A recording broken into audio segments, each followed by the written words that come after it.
Hold it. Yeah. This is it. No. It's the best fragrance. Come here, man. I have more here, sir. Okay. So what we'll do is just take that, Joe, put it in, and then the other one is for your wife. How many wives? One for one.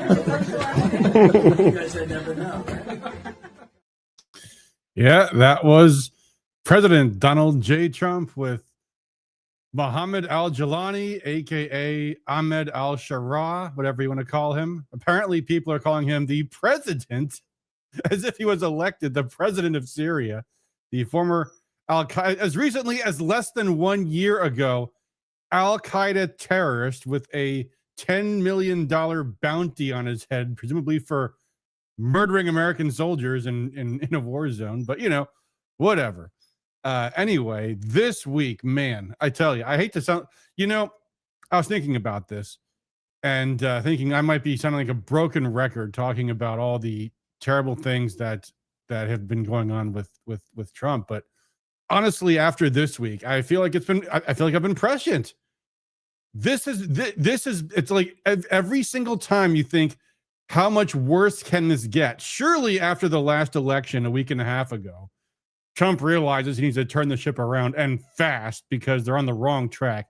No, every single day this week has been a catastrophic, terrible mistake made by Donald Trump, doing awful damage, and we have to go through it. And of course, the results are showing up in the polls. Here's what we have, the latest.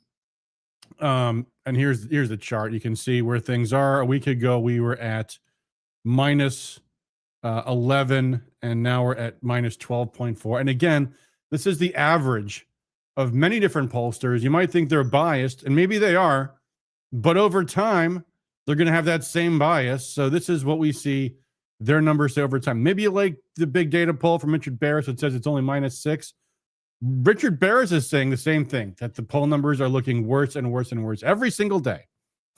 And what a shock when it's as if, and there have been some people posting on the internet saying it's as if Trump is actively trying to lose. So we'll look at some of the incidents that have happened this past week and then try to figure out what the hell is going on. Because, my God, you just have to gasp in awe at the things that have happened this week. So remember where we left off.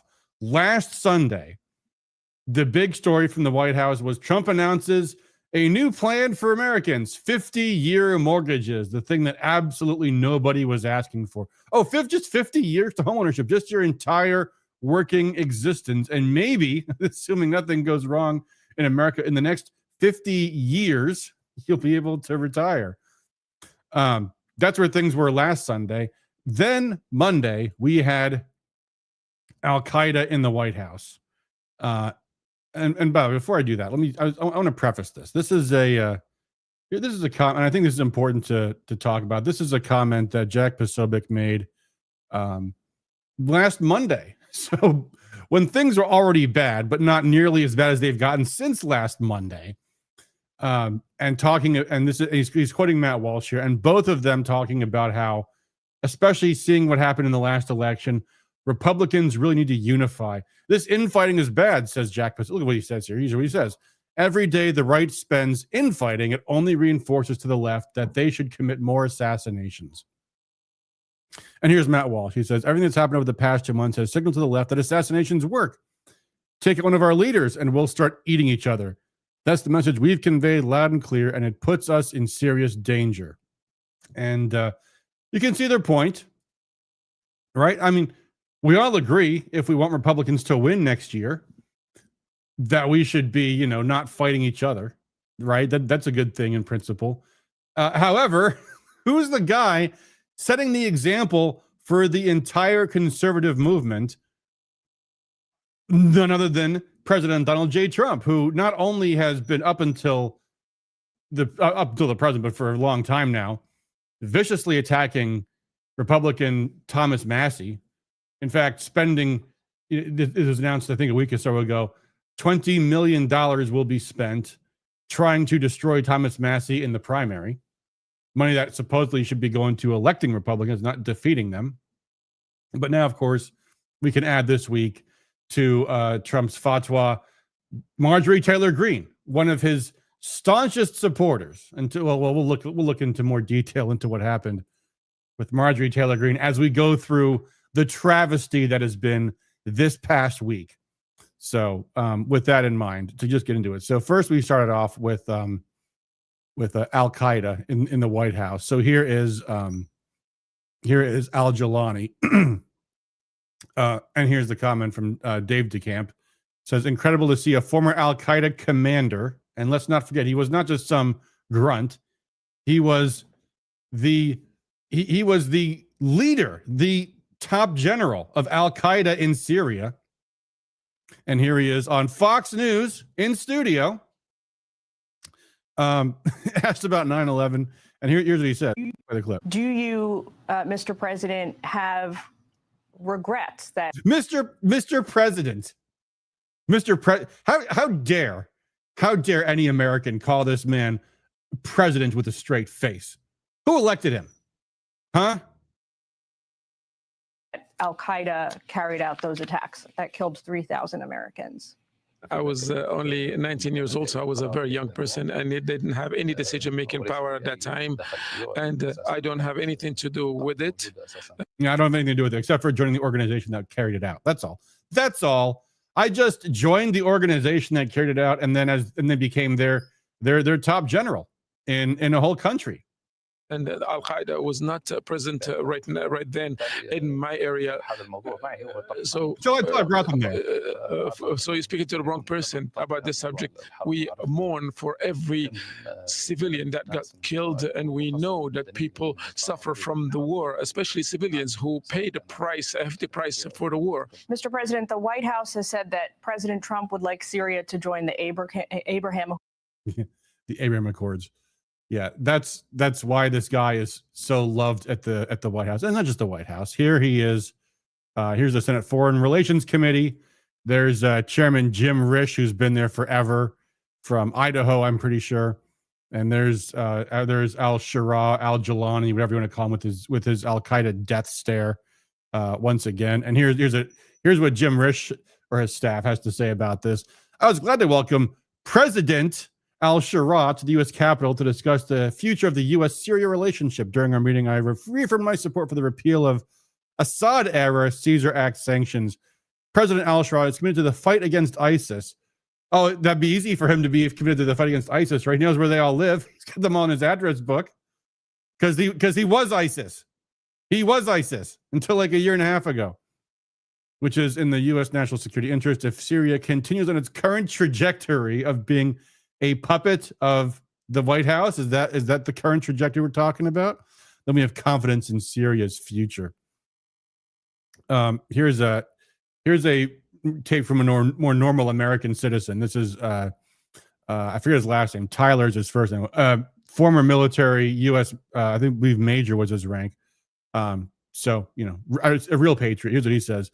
The sheer depth of betrayal here is difficult even to comprehend. The fact that this red carpet meeting with a smirking jihadist happened the day before Veterans Day, just the cherry on top of this knife Sunday. And there's the picture of him shaking hands with Donald Trump in the Oval Office. And there you see him shooting hoops with CENTCOM. Hey, why not? Why shouldn't the commanding officer of CENTCOM have no problem with former Al Qaeda terrorist who was involved in the murder of Americans overseas? No problem there at all. Yeah, Fox News, softballs for the terrorist. Yeah, it's incredible, isn't it, folks? And it's funny because like on X, tons of people are every post you see, like you go back to I closed the window now, but you go to that Senate Foreign Relations Committee guy's post, and all the comments you see are talking about how this guy's Al Qaeda. We haven't forgotten, but the U.S. government's forgotten. The mass media's forgotten. What does that tell you about who these people are? What their priorities are? All that never forget stuff turns out to be a big stinking lie, apparently. So that was Monday. That was the first day of this week. Trump pounding around with Al Shara, joking about how many wives he might have. spraying him with some American fragrance, the best fragrance, I'm sure. Then comes Tuesday when Trump does an interview with Laura Ingraham on Fox News, of course. And wow, that exchange. Let's just play. Let's start with this clip here. Let me play this for you real quick. There's never going to be a country like what we have right now. And does that The mean? Republicans have to talk about it. And does that Hold on, mean let the me- H-1B visa thing will Why is not it be not? a big Okay, hold on, let me- priority for your administration? Because if you want to Here we raise, go.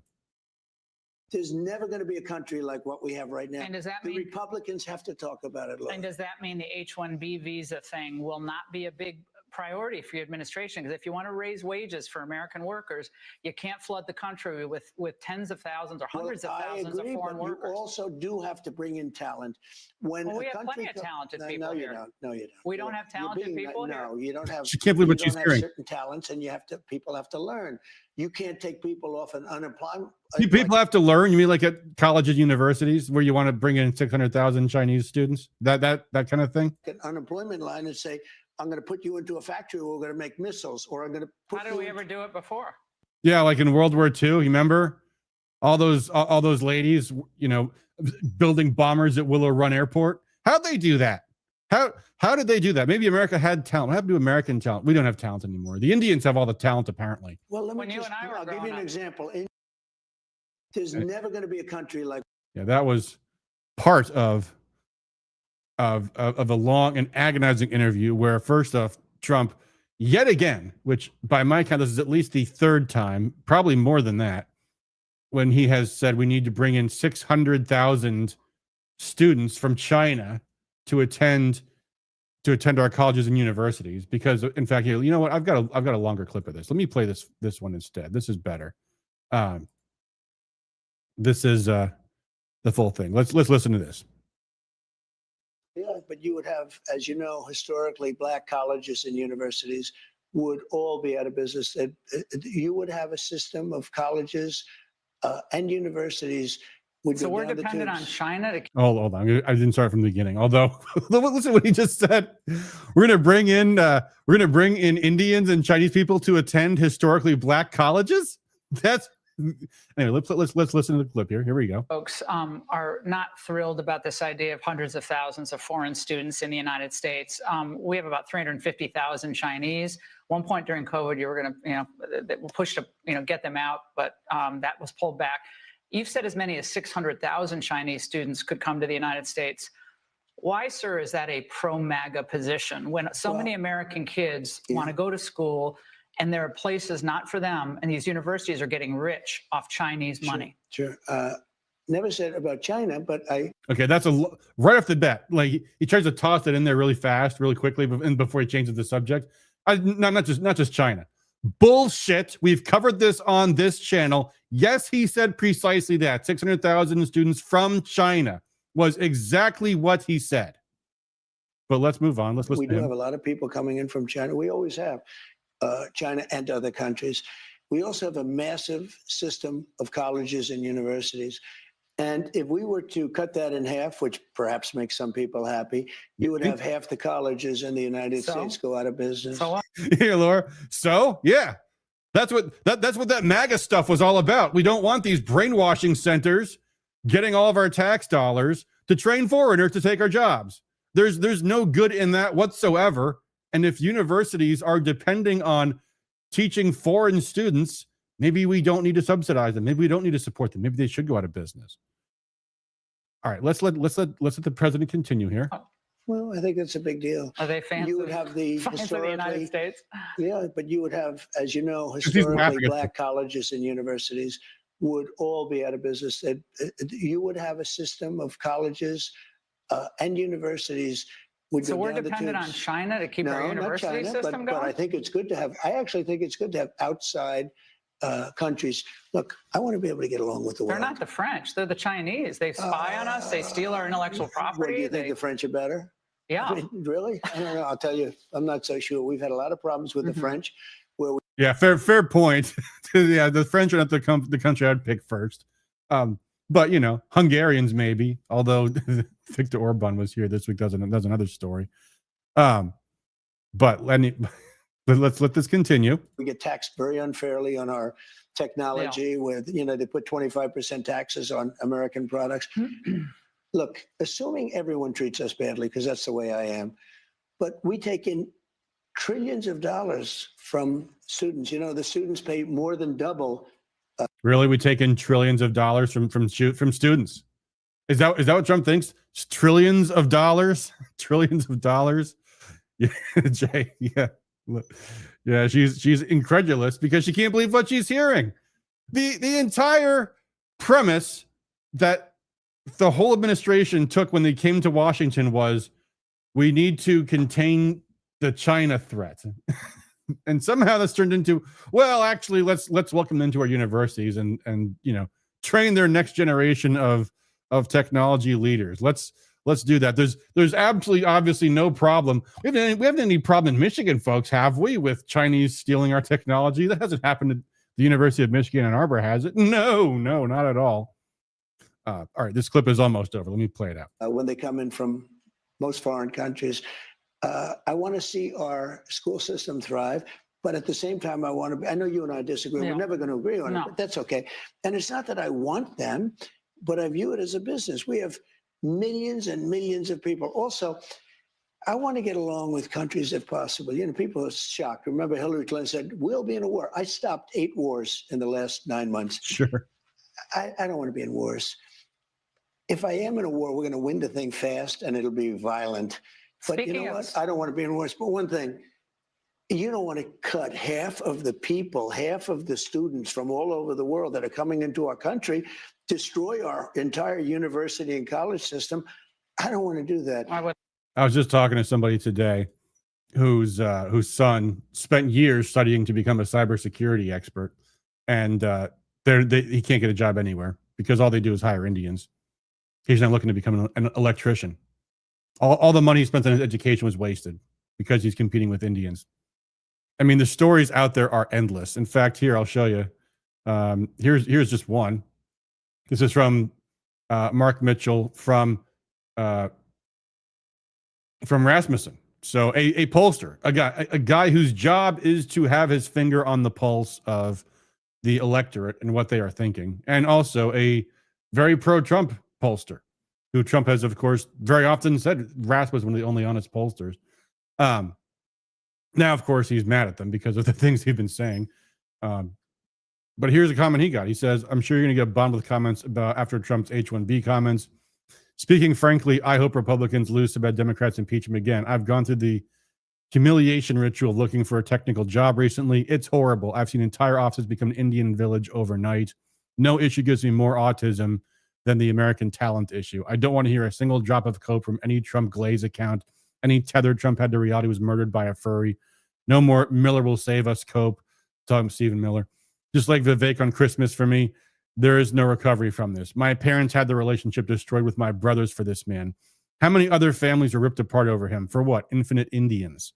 And this, folks, might go a ways to explain why Trump's poll numbers ain't doing so good, because when he comes up and says, I want to bring in 600,000 Chinese students, I want to give out H-1B visas to Indians, most Americans are like, what the fuck are you talking about? We didn't elect you to do that. We thought you were going to do the exact opposite of that. So that was Tuesday. That was Tuesday when Trump goes on to Fox News, where you have to imagine that the people, like Trump supporters on X, are people like me and you, like, who know what this stuff is happening. You probably heard to have half this stuff on the internet already. The Fox News viewers are the ones who are like the Trump supporters who are just kind of casually getting their news from Fox. And this is what Trump just presents himself to Laura as. I'm pro-China and pro-India now. So that was Tuesday. Then we get this. Oh, hold on. I lost my screen share. Let me pull this up. This is a nice letter Trump did in the interest of, as Trump, one of the things Trump campaigned on was America First. He's a very big America Firster. He cares very much about the American people, which is why he took the time out of his busy week to send this letter to Israel, to the president of Israel. Apparently, I can't make this larger. But he says, "Dear Mr. President, it is my honor to write to you at this historic time, blah, blah, blah, blah, blah, blah. Prime Minister Netanyahu has stood tall for Israel in the face of strong adversaries and long odds. His attention cannot be unnecessarily diverted by his charges, the charges against him, corruption charges he faces in Israel." He says, "While I absolutely respect the independence of the Israeli justice system and his requirements, I believe that this," and then he puts in scare quotes, "case against Bibi, who has fought alongside me for a long time, including against the very tough adversary of Israel, Iran, is a political, unjustified prosecution." Yeah, I'm not putting my thumb on the scales of Israeli justice here. I'm just saying a letter saying the President of the United States would like you to see these charges against Benjamin Netanyahu dropped, if you don't mind, please. He's busy helping me attack Iran. Now, the thing to keep in mind here is that for 4 years, when Trump was out of the White House and Joe Biden was in the White House, starting the day that Trump's election was stolen in November 2020, Benjamin Netanyahu didn't say one thing in defense of Donald Trump. Nothing. He did nothing for Trump. He threw him under the bus.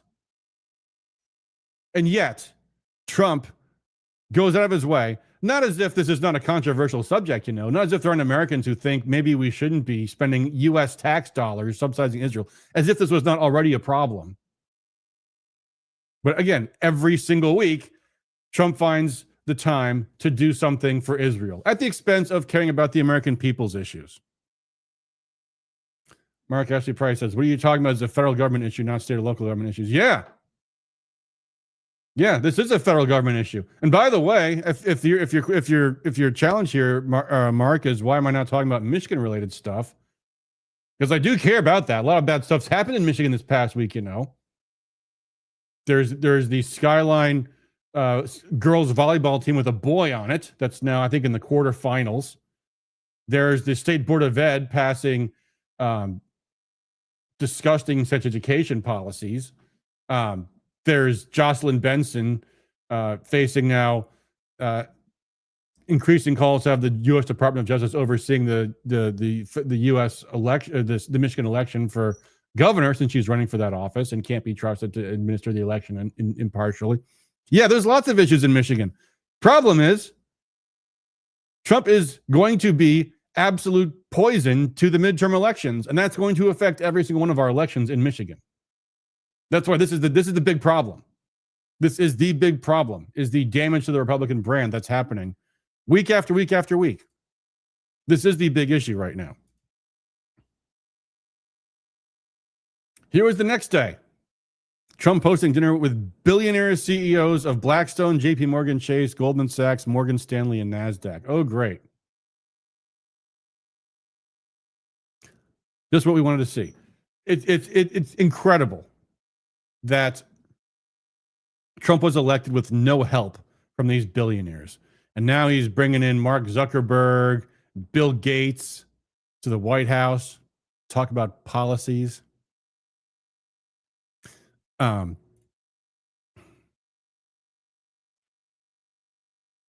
then the real trouble started. That was the first 2 days of this week.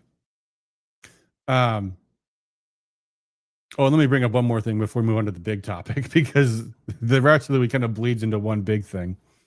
But he also mentioned to find time to pardon Joe Lewis, who pled guilty to insider trading charges. They made a fortune through high-risk currency speculation, big bets on the British pound. These are people Trump wants to pardon. But then came the big one, which is the Epstein documents. And boy, has this got out of hand. In fact, just to set the table a little bit, here's something the White House posted the other day. We talked about this last week. This is a post on, you can't see it on X because I made it bigger.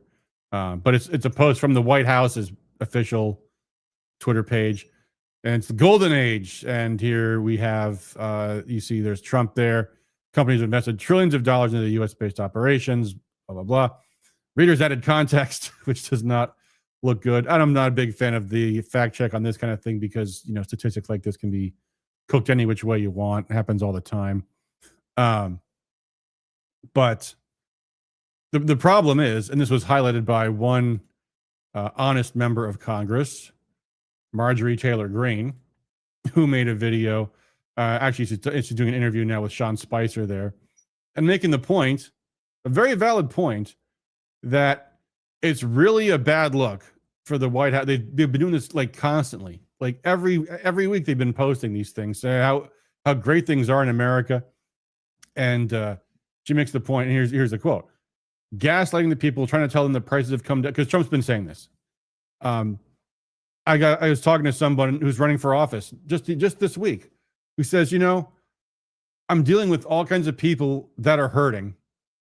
And every time Trump says, things are great, we've fixed the economy, it makes it harder for me. I hear this from people.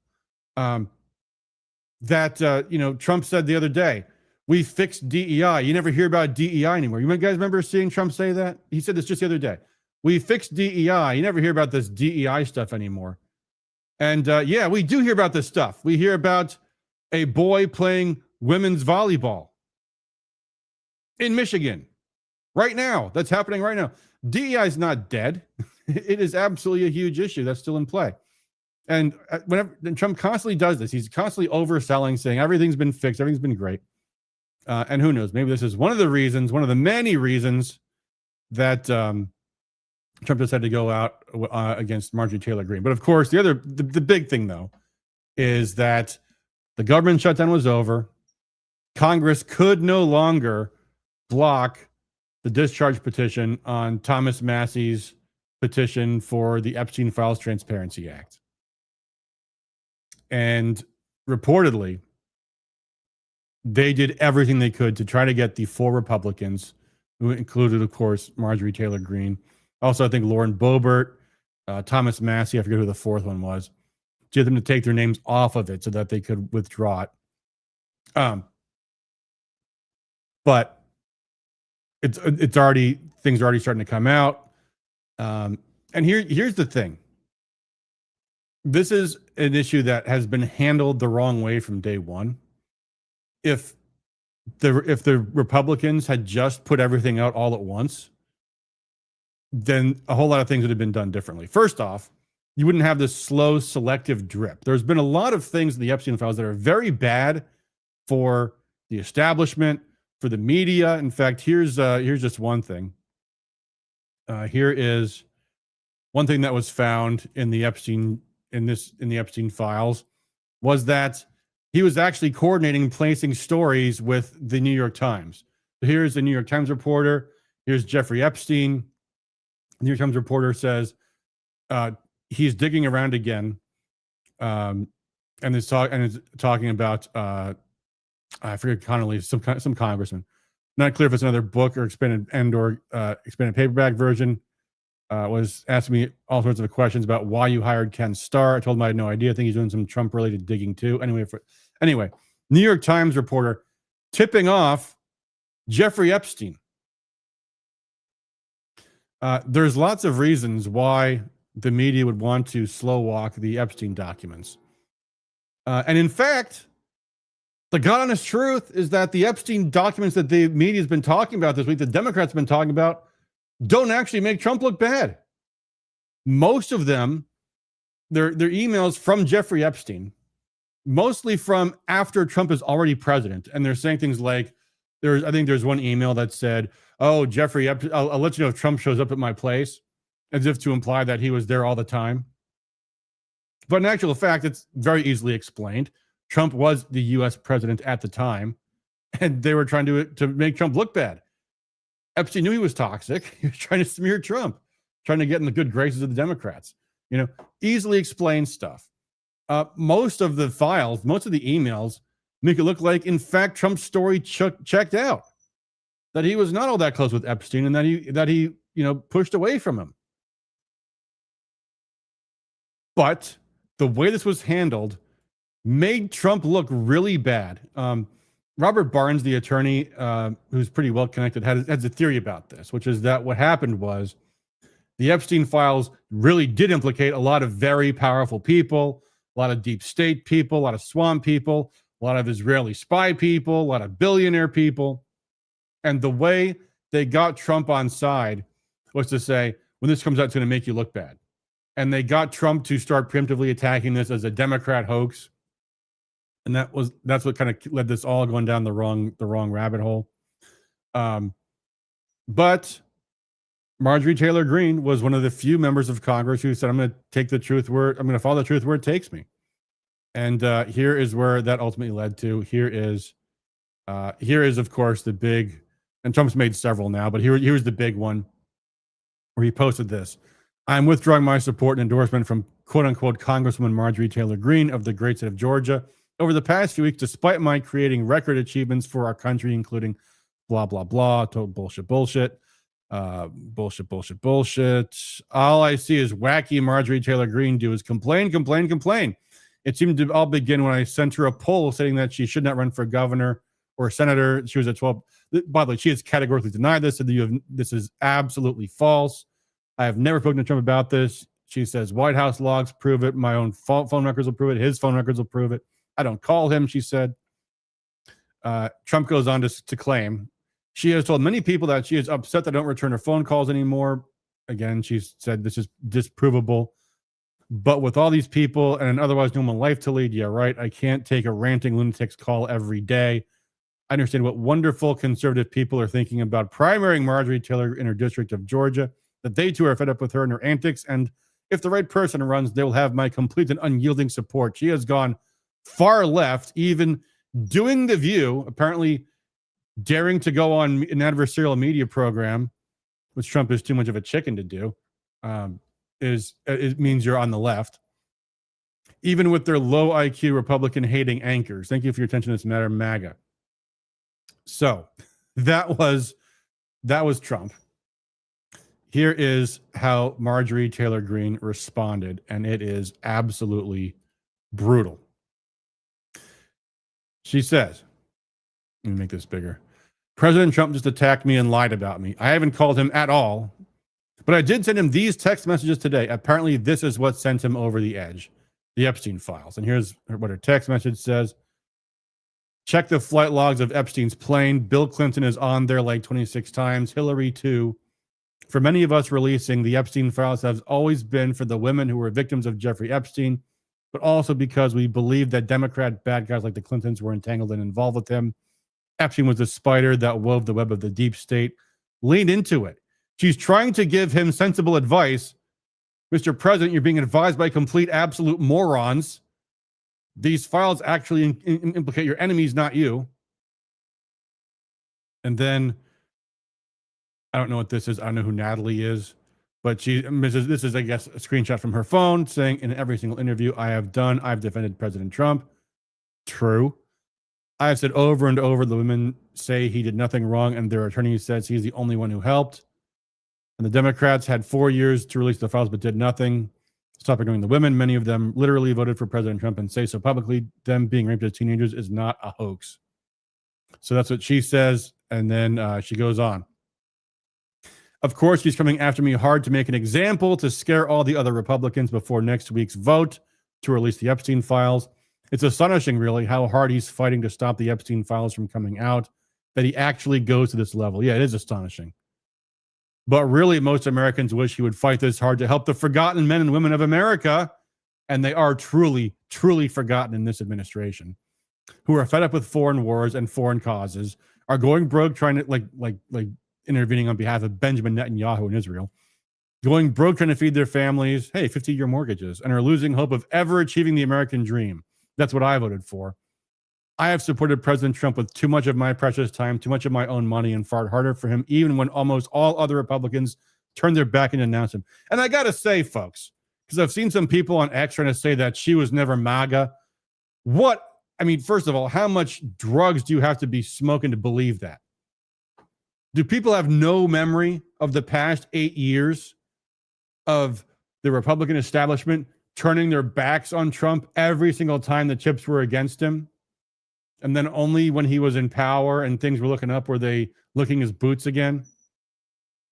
Marjorie Taylor Greene was one of the only people who stood by Trump when times were really tough. And what a disgrace that he turns against her over this. But Marjorie Taylor goes on. I worship God, Jesus is my savior, and I served my district and the American people. I remain the same today as I've always been and will continue to pray this administration will be successful because the American people desperately deserve what they voted for. For me, I remain America first and America only. And of course, Trump made a whole bunch of other nasty posts, attacking her, calling her Marjorie Taylor Brown because green goes bad, right? And then she posted this. And this, I think, even more than the last reply, is just, I mean, it's awful, but it's also a very powerful response. I am now being contacted by private security firms with warnings for my safety as a hotbed of threats against me are being fueled and egged on by the most powerful man in the world, the man I supported and helped get elected.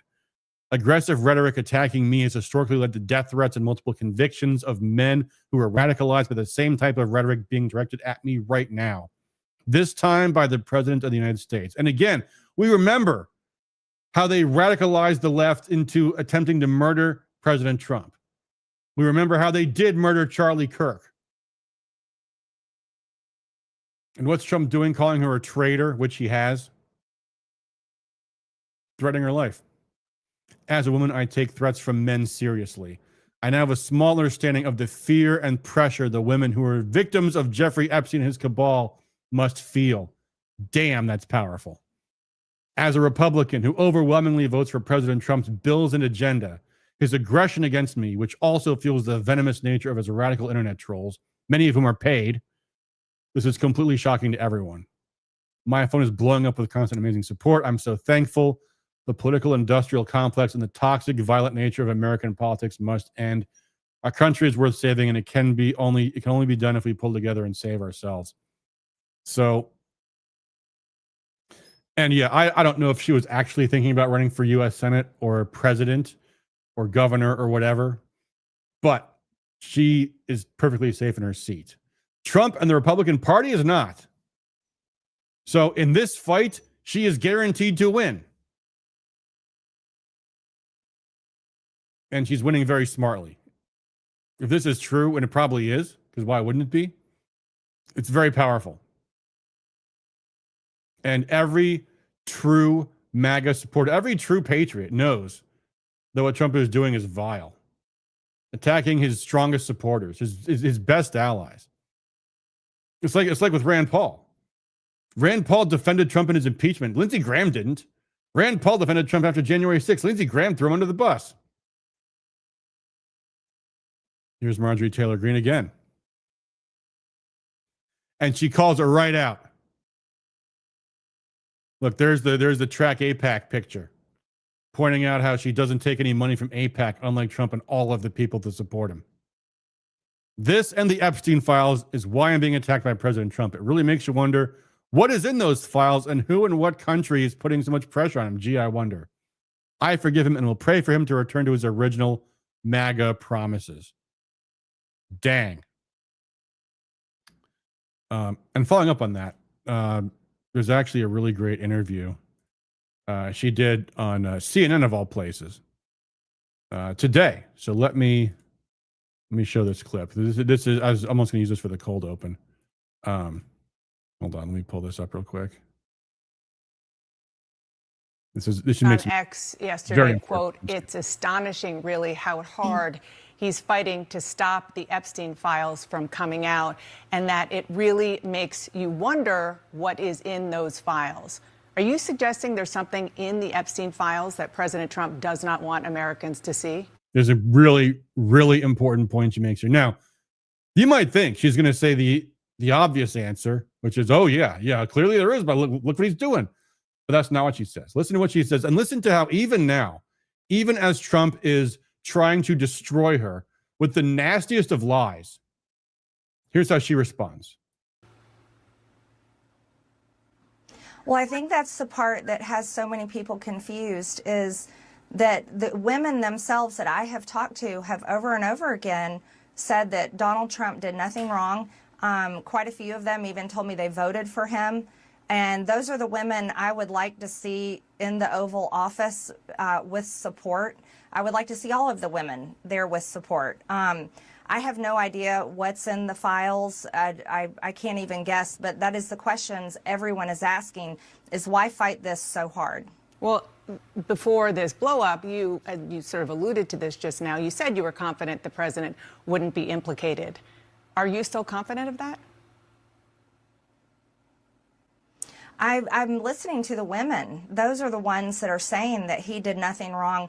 Virginia Giuffre even said under oath that Donald Trump did nothing wrong, and she wrote it in her book. So I'm continuing to listening to the women, and I think their voices should be the loudest. You said on X, yes. There we go. So you see what she did there. She, first of all, doesn't keep it. She's not talking about herself, not talking about Trump. It's not personal. It's about the women. And she says the women say it's not Trump. So why? And this is putting it back in the audience to try to figure out why is he fighting this so hard? Why is he doing everything possible to silence Thomas Massie, to silence her, and through fear and intimidation to silence every other member of Congress? He's not pressuring them on reining in the size of government, making the Doge cuts permanent. Oh, we've forgotten about that. He's not pressuring Congress to end the filibuster. He's not pressuring Congress on anything except this. And it looks awful. And even now, she's trying to help him not be stupid. And it's not working, of course. Here's another one. This is Marjorie Taylor Greene, but let me set this up. This is so Congressman Troy Niels from, I think he's from Texas somewhere, I don't know, says, I'll be voting no on the Epstein hoax. This is all, he's just repeating Trump's talking points. He's being a loyal Trump ball washer. I'm talking about golf balls. He's a loyal Trump golf ball washer. The Democrats are using the Epstein hoax to distract us from the winning of President Trump and his administration. My message to my Republican colleagues, don't let this noise keep us from delivering the mandate the American people gave us. President Trump, I stand by you in the fight to save America. I'm not going to let this hoax manufactured by Democrats slow us down. Then, of course, there's Trump's comment. There's a funny proposed community note on Rep. Niels, but never mind that. But you'll notice there's a whole lot of comments compared to a whole lot smaller number of likes. That's called getting ratioed, folks. That means your comment's not going over well. So Marjorie Taylor Greene responds, the ratio in this post should serve as the ultimate warning to all of my Republican colleagues. You vote no on Tuesday to release the Epstein files and face severe outrage from America. Republicans don't have support from women, and this right here is a perfect example of why. Very smart. I mean, not only is she fighting back and killing him with kindness, but also pointing out that this is going to do immense damage electorally with the female vote. And the Democrats are very obviously taking advantage of this whole fiasco. But will the Trump administration learn? Will Trump himself learn? I doubt it. Here's the more recent one from her. The hoax pizza deliveries have started now to my house and my family members. What that means is when political figures get doxxed, they'll be sent pizzas to their house as a way of intimidating them to say, we know where you live. We ordered a pizza and had it sent to your house because we know where you live. That's the idea. It's a form of threat. Update, we also received a pipe bomb threat on my construction company's office building. President Trump's unwarranted and vicious attacks against me were a dog whistle to dangerous radicals that could lead to serious attacks on me and my family. Unfortunately, I've been down this road before. As a matter of fact, as I campaigned all over the country and defended President Trump, I received dozens of swatting calls on my house and my family members' homes, along with these hoax pizza deliveries. But even more severely, I've received some of the most death threats of any member of Congress that led to multiple men being convicted and serving time in prison. And all of that came from the left.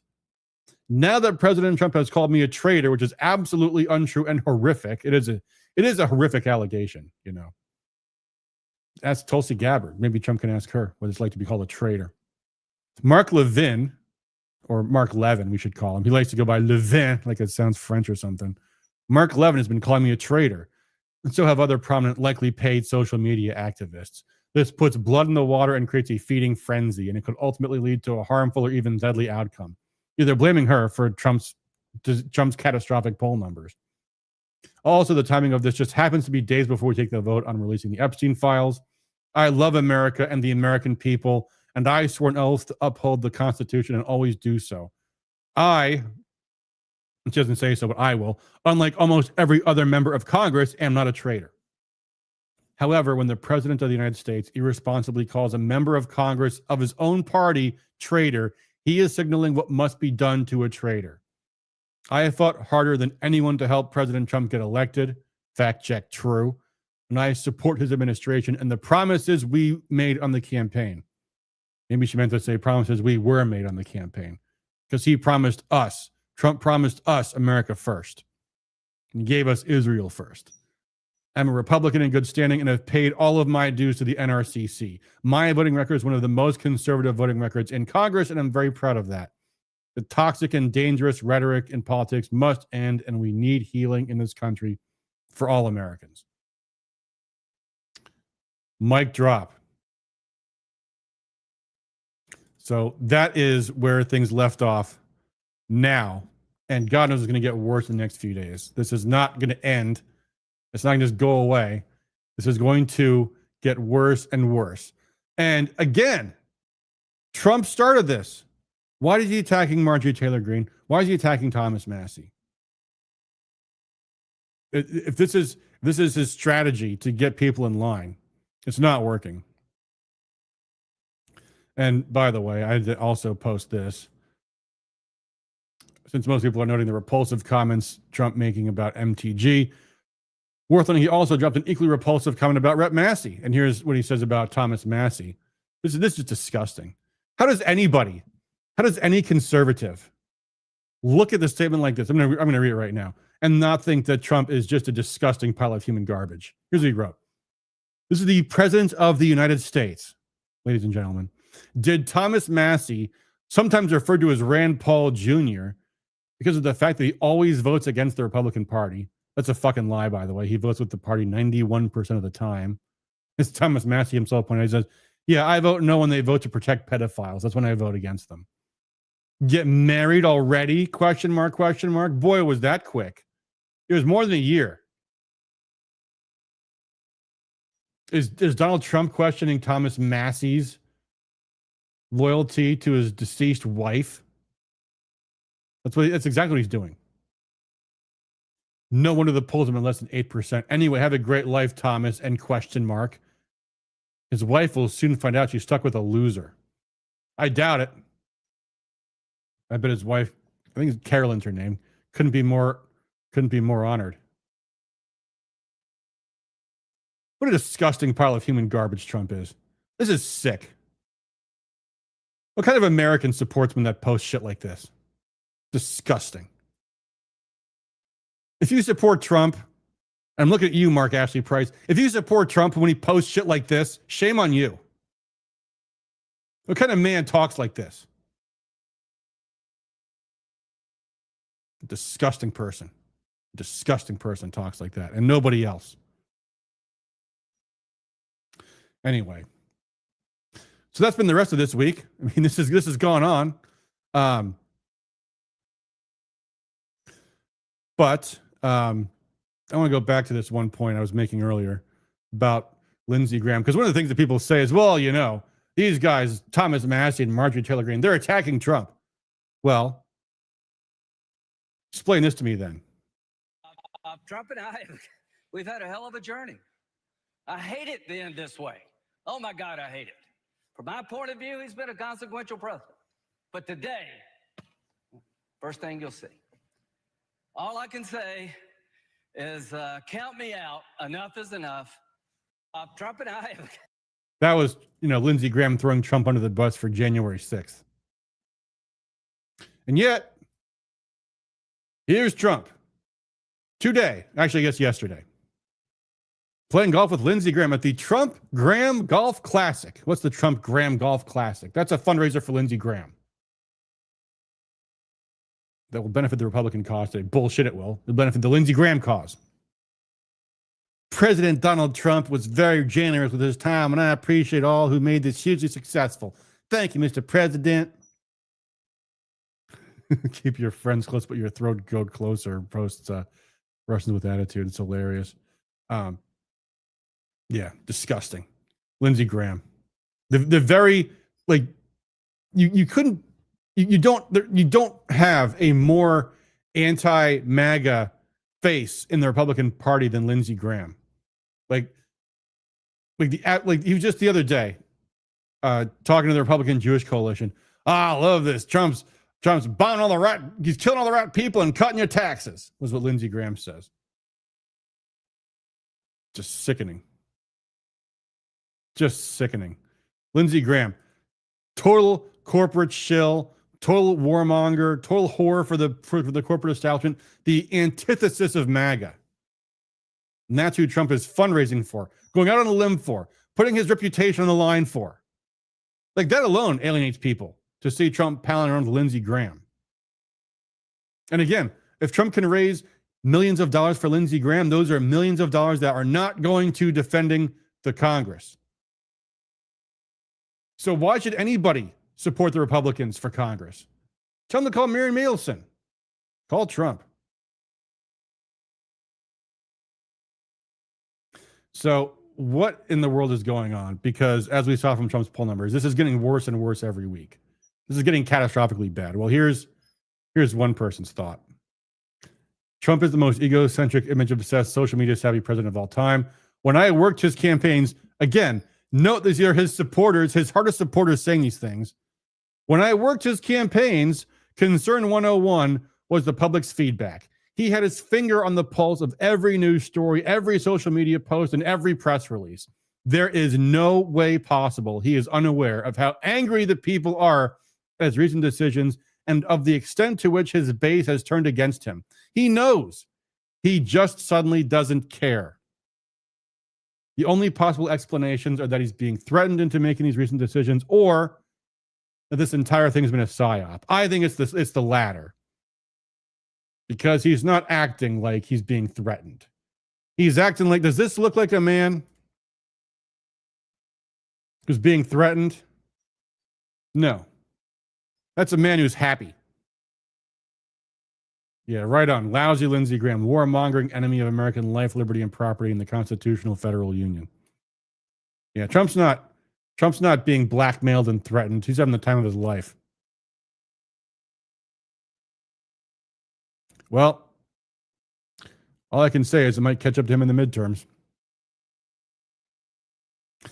Here's another thought. This is from Richard Barris, who, again, is a professional pollster whose job is to have a finger on the pulse of the electorate. And here's what he says. If a MAGA candidate loses in 2028, that's J.D. Vance, they'll blame Trump and MAGA. The money for America First candidates will dry up and the movement will die. It's exactly what the GOP, by that he means the Republican establishment, is angling to do right now. Killing MAGA. Killing MAGA. What are we seeing here? This is day after day, week after week. What's next week? Most likely attacking Venezuela. How's that going to go? We'll find out soon enough. Here's a comment from someone on X post. We are tracking reports that the Maduro narco regime may be preparing to sabotage key Venezuelan infrastructure and blame the United States. It's going to be a false flag attack. To which Brian Berletic, former U.S. Marine, makes this remark. The U.S. already announced the CIA is conducting violent operations inside Venezuela, and you are now lying to Americans saying Venezuela is doing it to blame the U.S. for what the U.S. already admits it's doing. And there's the New York Times article. Trump administration authorizes covert CIA action in Venezuela. Oh, this guy's a U.S. representative. Armed Services Committee, Homeland Security Committee, and Select Committee on China. Vice Chair of RG2, whatever that is. I should know that. I don't know off the top of my head. You are a U.S. representative supposed to be working for the American people. Venezuela is none of your business in the first place. We all know that if you actually want to stop bringing drugs in the U.S., you start with the CIA itself. Yeah, nice one. Yeah,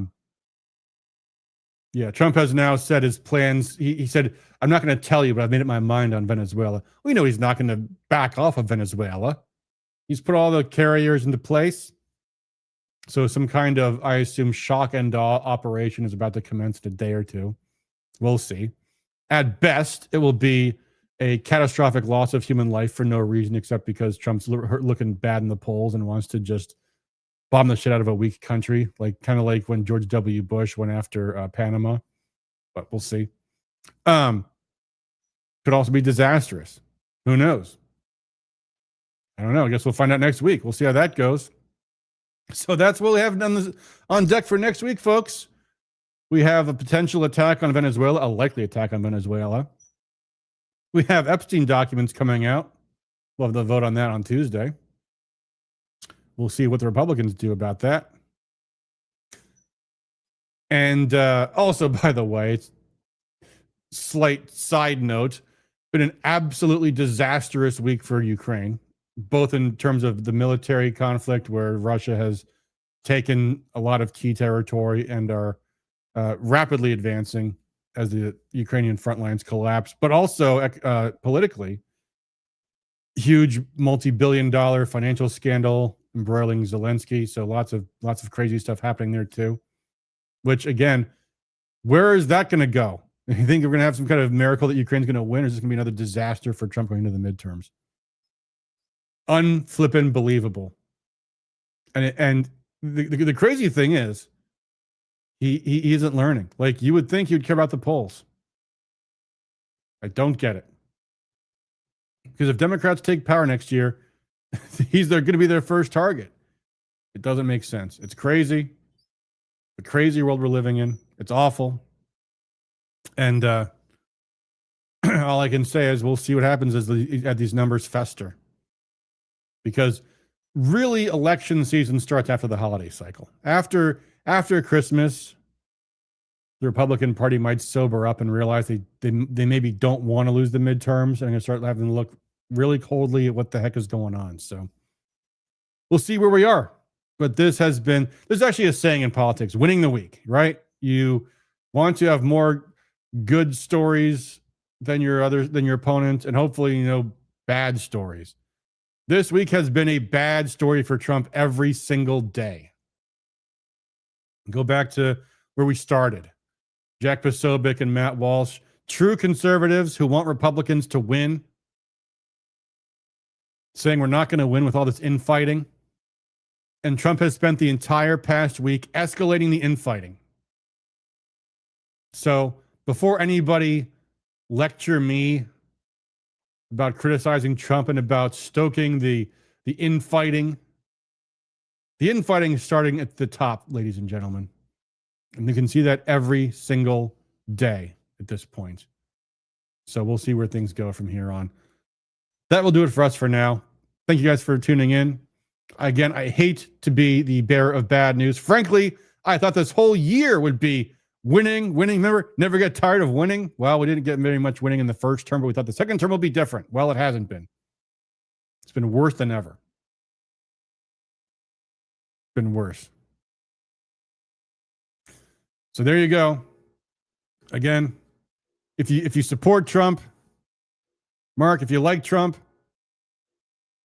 help him stop doing the bad things he's been doing, because he ain't learning. He's been a very slow learner, and he's not getting the right signals as of now. Laura Ingraham, you would think that interview, like, wow, she just doesn't get me. Like, Laura Ingraham, Fox News. Like, I'm losing my own base here. You would think Trump is a people person. He could surely sense this stuff. It's amazing. Well, there we are.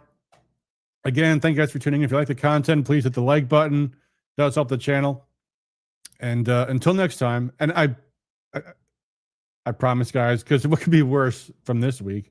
I guess we'll probably find out. But I will really, really make an effort to focus next week on Michigan stuff. Until then, thank you all for tuning in. Until next time, peace.